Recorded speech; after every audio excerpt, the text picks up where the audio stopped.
Hello and welcome to a new series of face-to-face interviews. Over the next 13 weeks, I shall introduce you to India's up-and-coming young achievers. And to start off with, the young man who's perhaps the best known of the lot. When he made his debut, it was considered a dream start. His first film catapulted him to superstardom.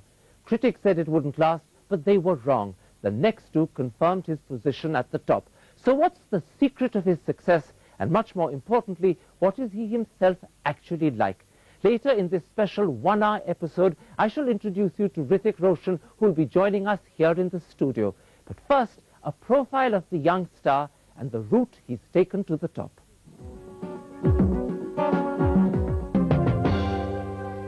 Welcome back to Face to Face, and now, as you've probably already guessed, I'm joined here in studio by the star of this special one-hour program, Hrithik Roshan. Welcome to the program, Hrithik. Hi, it's a pleasure to be here. A year ago, Hrithik Roshan was unknown. And then on January the 14th, 2000, your first movie happened and the whole world changed. Has it been fun or has it also been a little unsettling? Well, I shouldn't be complaining. I have got all that I strive for. So, but yes, of course, it's tough. I didn't expect it to be this way. You know, I got more than I deserved. So too much has happened too soon. But I'm trying to find my groove. I'm trying to settle down and, you know, get used to it. There's just too many things happening at the same time. It's a bit unnerving. It is. It is. But that's the fun of it. Let's go back to the very beginning of the Hrithik Roshan story. I'm told that you were a stubborn child who not only hated his milk, but hated, hated eating altogether. Oh, yeah. I used to run from food. I hardly ever ate. I was skinny as hell. Yep. I used to sometimes throw my milk into the basin. Mom used to come and, oh my God, yeah, those were fun days. But things have changed when I realized I have to eat and grow big and, look good. You're like Popeye? You like spinach now? Everything that's healthy. And anything that's not is out of the house. I don't let my parents eat it either. I'm told you were also quite a headstrong child. You once entered a locked room via an open window because you didn't want anyone to know you were there. Yeah, I wanted to be by myself and play with my little toys that I had. You know, I had these little men that I used to play with. And I entered my mom's room, which was locked, and my toys were inside. So I had to get there somehow. So I just, found a way. There was a little opening in the window, and I, jarred it open and went in, and I was in there for like 4 hours just playing with my toys.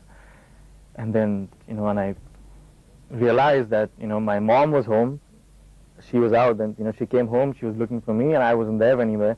Her room was locked, so she obviously thought I was not inside. My dad came to call the cops. They were like worried as hell. And then I just climb out the window, after I'm done playing with my toys. I climb out, and I'm like, tra-la-la-la-la, hi mom, hi dad, and they're like, mom's like crying, and I see cops in the house, and yeah, that was... Were they strict parents? I would say they were strict, but they never, I wasn't stopped from doing anything that I wanted to do. They were all right things, So you weren't spoiled? I always got what I wanted, so I don't know if you can call that spoiled. But there was, a certain amount of discipline, always. I had to be back home at a certain time. There were things I could do, I could not do, which were all acceptable. There was nothing out of the, something that would not allow me to have fun or live. I'm told that as a young child you were also fascinated by dancing. I was, yeah. I used to, imitate people. Michael Jackson? Michael Jackson. I used to imitate Dad, put my collars up and, act like him in front of the mirror. Yeah.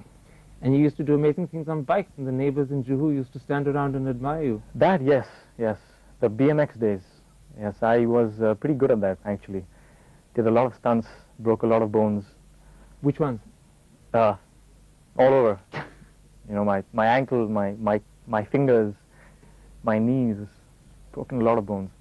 Now, your first film was, of course, Aapke Deewane, but the real first role was in Bhagwan Dada when you were just 10. Do you remember it? Yeah, I was 11, I think, yeah. 11 or 10, yeah. I remember that, of course. It's funny. Actually, you know, my grandfather was directing the film, and he was looking for a boy, and they found a boy to play that part. And what happened was that, you know, when the schedule just, you know, came closer, the boy fell sick. You know, he fell sick with jaundice or something, and now they were, you know, just left in the lurch, like, you know, we need a boy quick. And I was sitting there in the hall while my grandfather was thinking. My dad was there, and they were all, you know, contemplating who. And my grandfather turned to me and he says, "Why not? You know, let's ask him. He'll do it." Were you excited? I was a kid.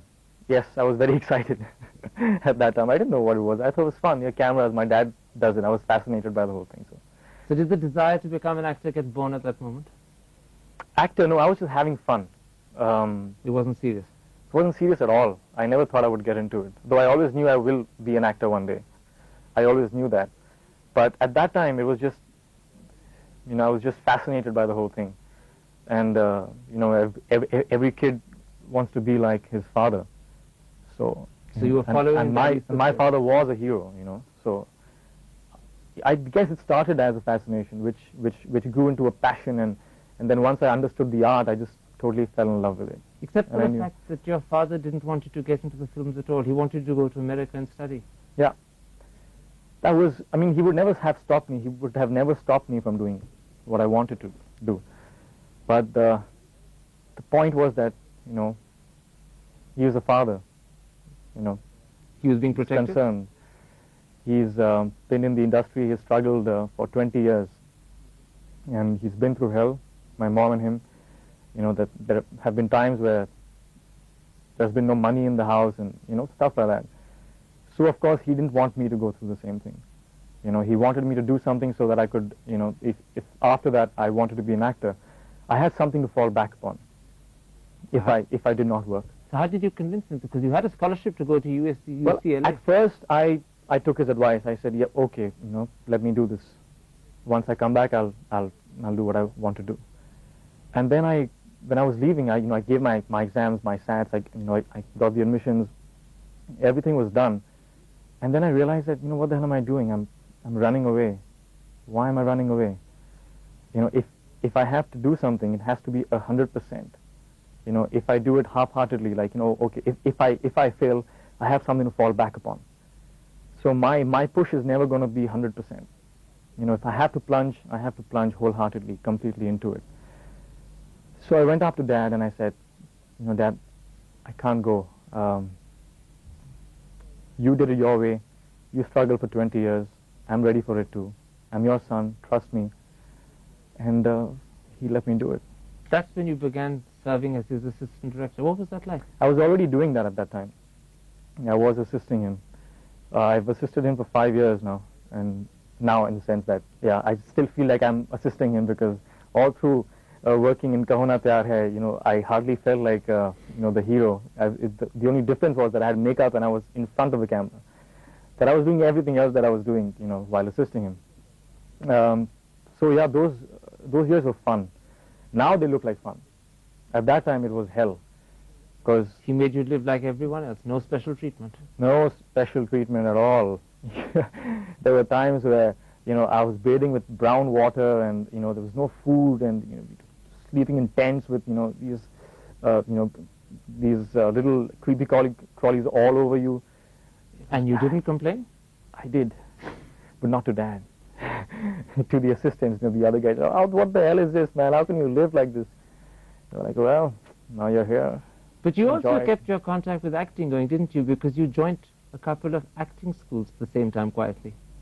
I did. But this was during the end of my assisting phase.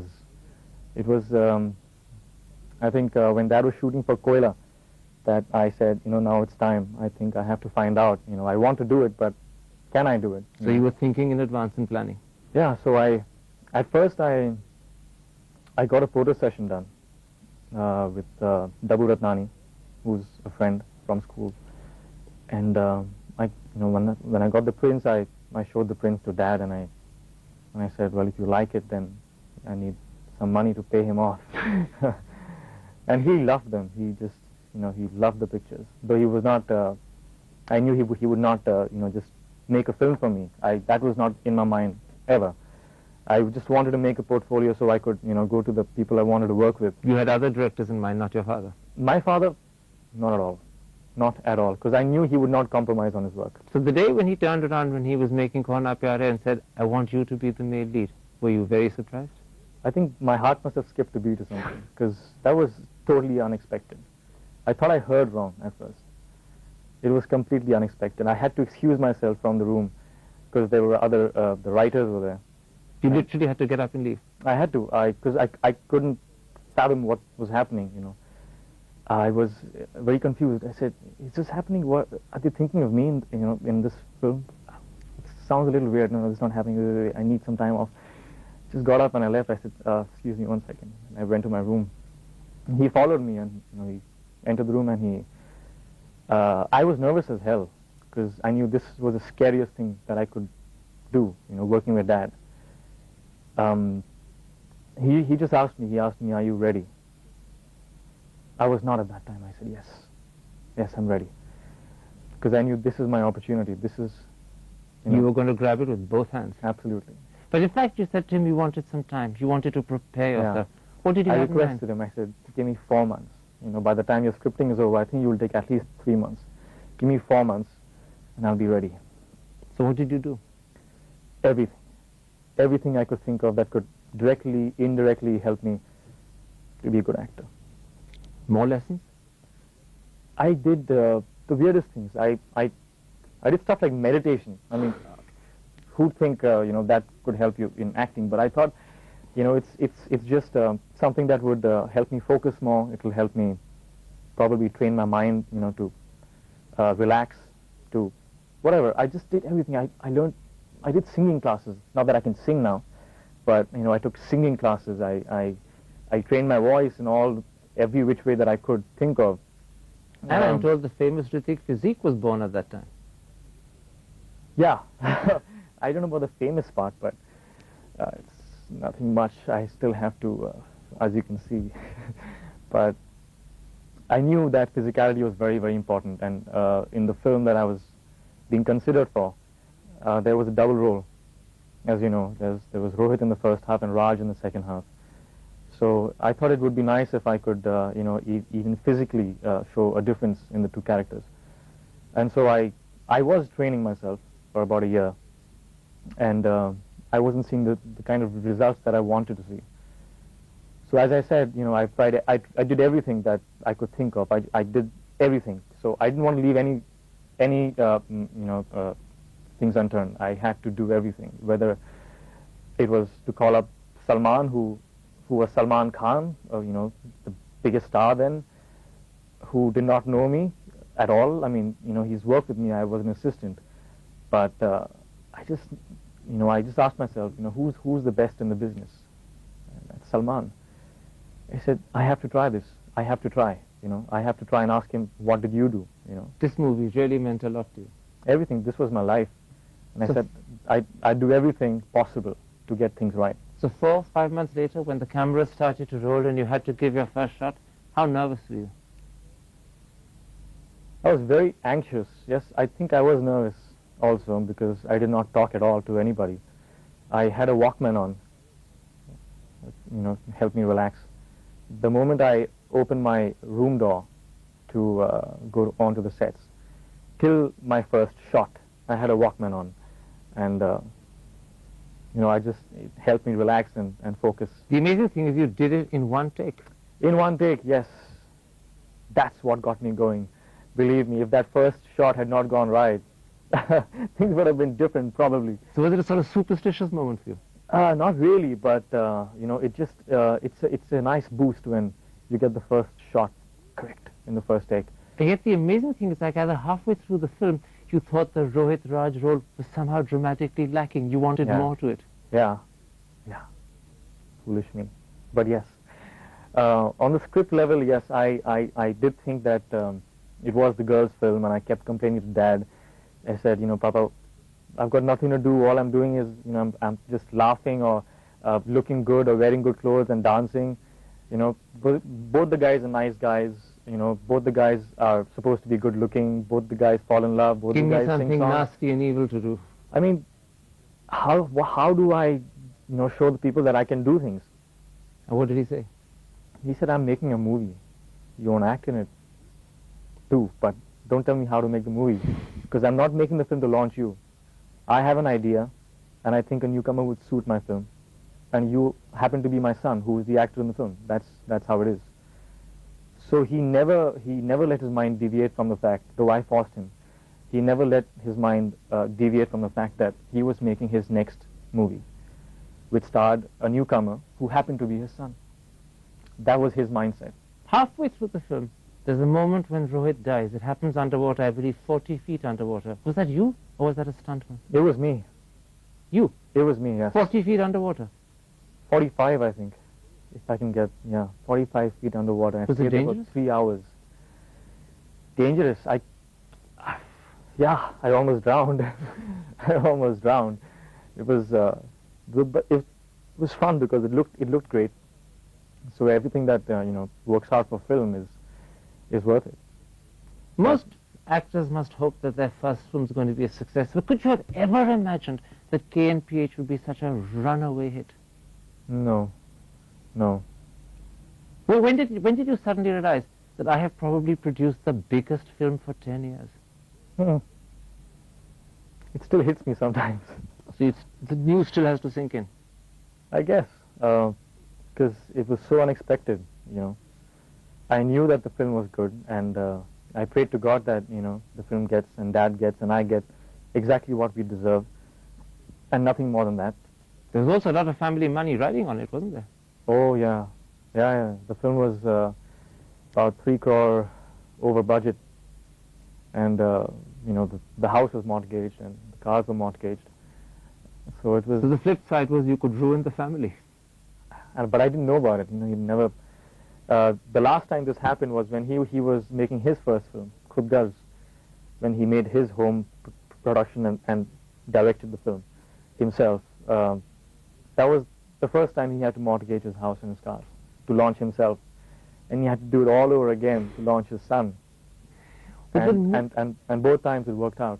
The movies you've made since then, of course, have been dramatically different. The role that you've played of Altaf in Mission Kashmir, or Aman in Fiza, are so completely different. Was that deliberately so?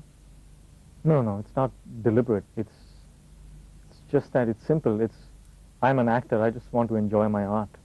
It doesn't matter if I'm not playing the hero of the film or... it just has to be interesting. You want to be challenged and stretched? Yeah, of course. So when you say you're only going to do 2 or 3 films here, is that because you care about the roles? You just don't want to play any old part? Because, I get tired doing one film because there's so much energy put into everything, Everything has got to be right, and if it's not, it just bothers me too much. So even though it looks very easy because you make it look easy, it's a very exhausting experience being... Very exhausting, yeah. But I'm getting used to it now. Yeah. Let's take a break there. I want to come back in part 3 and talk about the person behind the actor, what you might call the real Hrithik Roshan. We'll be back in just a couple of moments. Stick with us.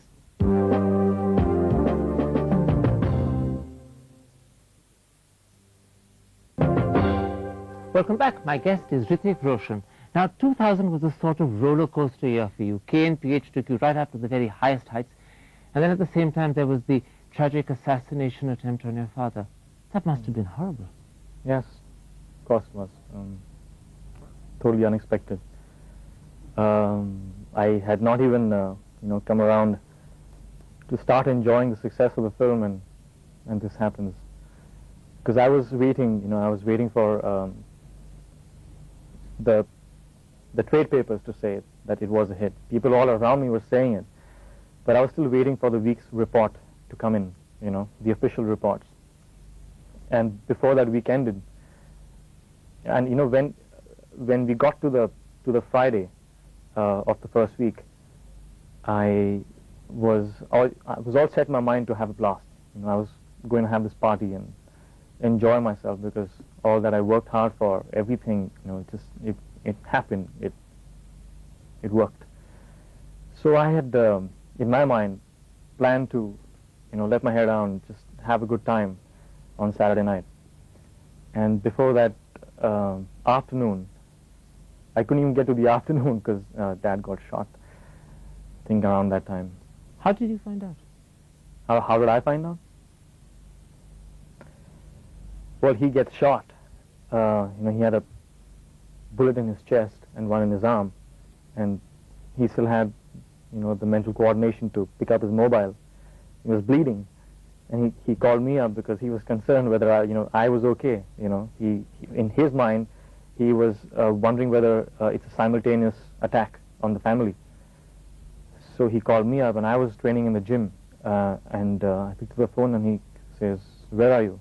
And he sounded very, very scared, very. So I said, "I'm in the gym. What happened?" So he says, "Stay there and don't move." I said, "What happened? Why are you sounding like this?" So he says, "Nothing. I just got shot and I'm going to the cops." And I was like, you what? So he says, "Yeah, I just got shot. Two guys just come. I don't know how it happened. Two guys just came and they shot at me and I'm going to the cops." It took me a second to realize what's happening. Then I figured that if he's shot, he should not be going to the cops. He should be going to the hospital. So I'm like, why are you going to the cops? Go to the hospital. Who's with you? So, but he was so angry. He didn't want to let those guys get away. So he first drove to the cops. He went to the police station, and those guys took him to the hospital, and he collapsed there. And then, of course, the family was brought to the hospital, and I saw him there. He was seriously injured, wasn't he? Yeah, the bullet just grazed his heart, just the wall of the heart, and stopped right next to his sternum, the bone. Just got lodged there. So it was a very close escape. Yeah. Your response at the time was to withdraw from acting for a while, but later you changed your mind. What brought about the change of heart? Well, at that time, I was obviously shooting. I had to honor my commitments. So I went on with that. And there was this dance rehearsal that I was doing for this song, Bumro, in Mission Kashmir. And I was dancing, and the song was on and we were all rehearsing and all. I'm dancing and I caught my reflection in the mirror. And my face was like, like this, and suddenly I just stopped and I said, "God, my father's in the hospital. What am I doing, I don't need to do this. I'm dancing." I just felt very dirty inside. I don't want to do this. This is not right. Because I knew, I know not directly, but indirectly, it was the movie business. It was the film. It was the success of the film that, maybe somebody got jealous, maybe somebody didn't like the fact that, that we're successful. It was somehow related to the film, Kaho Naa, Pyaar Hai, So my heart just, I didn't want to do films anymore. I said, I don't want to do this. So I actually, in my mind, quit. So I stopped rehearsals. I just walked out. I just said, I don't want to do this. And I came home. And in my mind, I had given up films for about 4 days. But then, the family spoke to me, and I realized that if I quit, they win. And it was easy. It was the easy thing to do, is to quit. But it was harder to go on. It was harder to keep the show going on. You were determined to fight back in your own way. And I said, yeah, because, somehow they wanted to stop me. And I didn't like that. Let's talk a little about you personally. They say that you're shy, even introverted. Is that really so? Oh, I was very, very shy. Still am. But I've gotten over a lot of my inhibitions.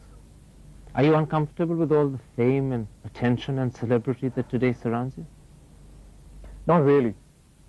I have, as I said, I've worked at it. I know I have to deal with it, so there's no point complaining.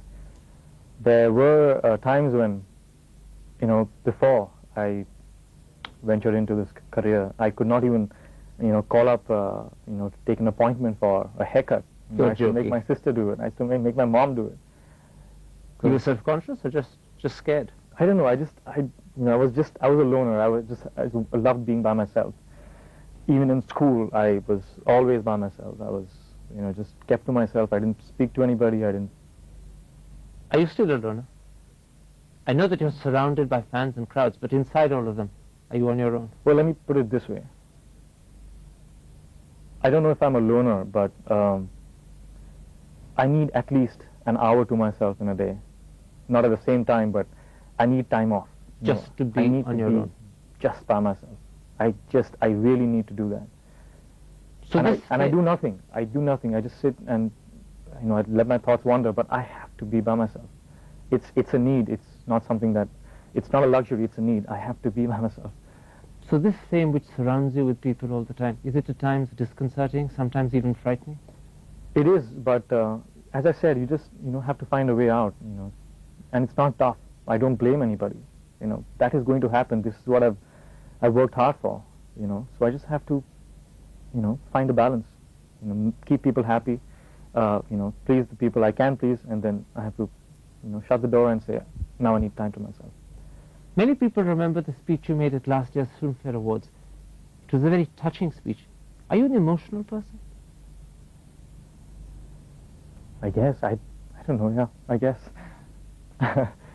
You don't find it difficult to talk about your emotions? Because on that occasion in public, you touched many chords by the things you were saying. You were reaching out. You know, at that time and that place, anybody in my position, anybody going through what my family was going through, would have looked as good, would have touched as many chords. It was the circumstances. It was the circumstances. It was not me. It was what I was going through, you know. It just happened to be me. Today, of course, Hrithik Roshan is a phenomenon. Do you ever ask yourself the question, how did this all just happen? How do you explain the popularity to yourself? I don't waste time in doing that. Really, I take life one shot at a time, because if I start analyzing all this, I just waste the time, because there's no answer. There's no answer, and there's no truth besides being, you know, no answer for it. There's also a question: is this the truth? You know, how do you know this is the truth? Does it worry you that it might not be the truth? No, that doesn't worry me. That it might not last? That it could change? It doesn't worry me because I don't believe it. You know, I know how good I am. I know how bad I am. I know what my worth is. I know I have got more than I deserve. I know people are going to want some of what they've given me back, and I'm all set for that. That's okay. So you keep your feet firmly on the ground? I try to, yes. And you try very hard to make sure that you don't get carried away with all the compliments that you keep hearing? I have people around me to make sure of that. It's often said that Hrithik Roshan doesn't like the way he looks. In magazine interviews, you're always complaining about features that you think you haven't got right. Is that just modesty, or do you really mean it? I don't know, it's going to be very weird to talk about that now, because, yeah, it's very irritating. Takes a lot of effort to look good. Yeah. What? Is that one of the most difficult things about being a star, that people expect you to look good always? That you can't just walk out in public the way you are? No, looks are not important. I mean, I'm not worried about looks where acting is concerned, where my career is concerned. I'm not at all. The only thing that irritates me are photo sessions and stuff, you know, where there's no emotions to go by. You just have to look good. Or, you know, a glamour shot in a film where you do nothing but, you know, somebody talks about the hero and there's this shot of the hero turning into camera or walking into the, you know, the frame or something. I hate those. You know, that really makes me nervous, because there's nothing you can do. There are no emotions. There are no dialogues. There's nothing to go by. You just have to look good, and that really. Just looking good is very difficult. It's the toughest thing in the world. Yeah. Now, I'm told that there is one thing that you do, and you mentioned it briefly in part one. You sing. Sing? Did I say it? You did indeed. You said no. I said I took singing classes. But I didn't say I sing. I don't sing. I Do not sing. Don't make me sing. Go on. Sing something for me. Someone who's taken singing classes must sing. Oh, God. You should have been there in the singing classes to hear me sing. I was... Sing what? What do I sing? I can't sing. I'm an actor, not a singer. Kaho Naa Pyaar Hai, Kaho Naa Pyaar Hai. Wow. Is that good enough? That's perfect. Okay. The papers say that Hrithik Roshan is going to get married very soon. Is that true? Yeah, I can afford it now. Is that what you're waiting for? You didn't want to get married until you were rich? Not rich. I just had to be set in my career. I just knew where I was going. You know, I just had to know where I was going before I take the responsibility of another life. So when are you going to get married? Soon. How soon is soon? I don't know. I have like 3 days off in the coming week. In December? In December. And I have 3 days off in Jan. Now it depends which producer gives me a little more off, either in December or in Jan. So it all really depends on my dates, you know, so that I can get a little time off after my marriage to probably spend some time away from here. But it's possible that you could be married before the end of the year? It's possible, yeah. And is it definite that you'll be married before the end of January? Absolutely. So the inner limit is end of this year, and the outer limit is end of January. 15th of Jan is the limit, yeah. 15th of Jan is the limit. Why the 15th of Jan? Because my commitment begins then for my my film. I think it's with Mr. Ghai for Yaadein. And the lucky girl is Sussanne Khan. Yeah. Tell me about I don't know Sussanne. if she's lucky, yes. I think so. Tell me about Sussanne. What is she like? Well, she's a part of my life that I'd like to keep to myself. Can I ask you where and how you met her? Well, we always knew of each other, lived in the same locality, Juhu. And we had a mutual friend. And Childhood sweethearts, as they say? no, not really, no. Not at all, actually. I just knew of her. And, the first time I spoke to her was, I think, when I was 21. When I actually saw her at a traffic light, my car pulled up beside her car, and I saw her, and then life just went on, and I mentioned it to a friend, and the friend told me that, oh, she mentioned the same thing to me. Sounds like Kaho Naa Pyaar Hai. You know her? So he goes, yeah, and she was asking me about you. That's how it started. It sounds a bit like Kaho Naa Pyaar Hai. Doesn't it? Yeah. I freaked when Dad conceived the first meeting of Sonia and Rohit. I just completely freaked. I said, has somebody told him? What's happening, I was almost afraid that, because he didn't know at that time, because I was seeing Sussanne, because it had just been 3 weeks.